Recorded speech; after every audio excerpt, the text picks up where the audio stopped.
Hi, I'm Mike Keys for Mel Bay Banjo Sessions.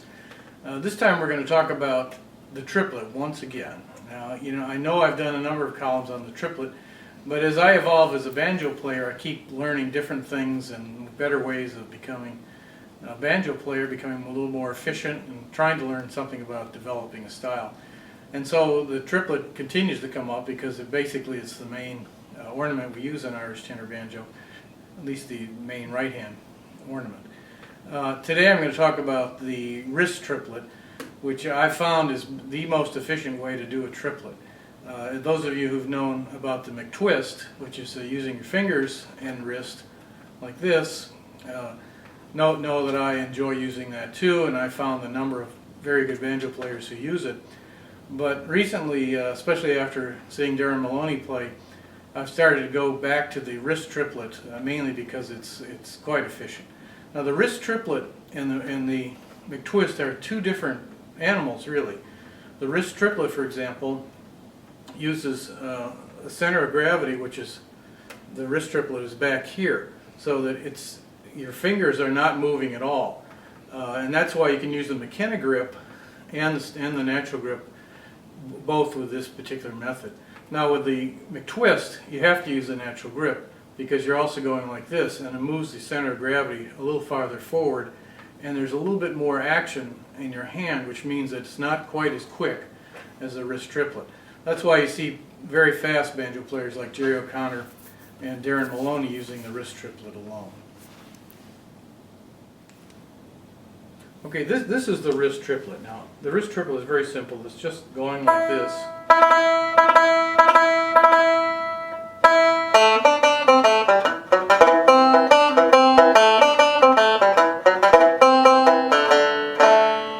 See, it's really only this, no finger movement at all. Well, you can do this with finger movement. That's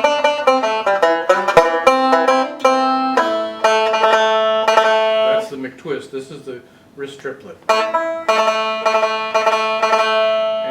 as you see, there's a difference in sound, and the wrist triplet is much more relaxed. In fact, it can be almost a minimal movement. Now, one of the things that makes the wrist triplet easier to do is this hand position. Darren Maloney likes to go like this, put this part of his hand right on the head,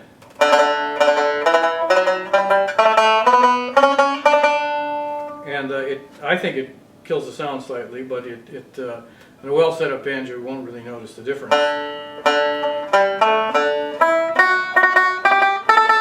This is a very good exercise. Remember, the center of gravity is right along here, and you're just relaxing your fingers. You just barely hold on to the pick, and it won't go anywhere.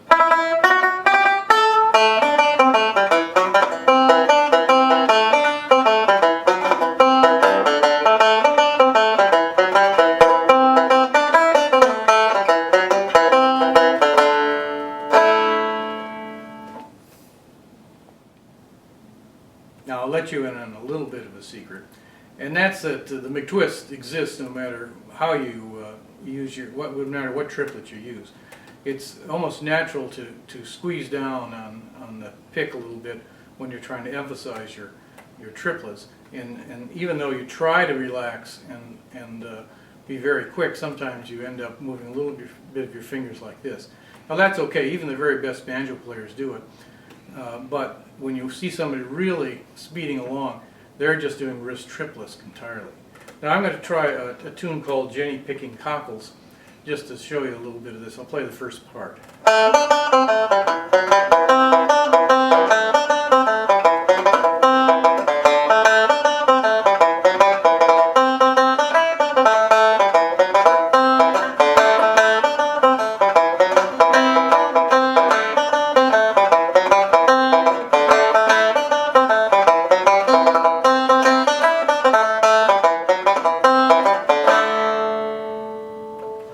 Now, actually, I can play that a lot faster, but I learned that from John Carty, who plays it probably faster than that. I'll have to check my tapes, but it's a neat tune to practice your triplets with.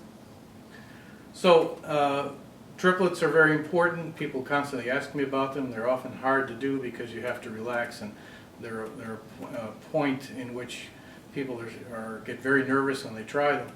But try the wrist triplet, try to relax into it, and just, if you miss it, you miss it. It's not a big deal. You can go back and make it another time.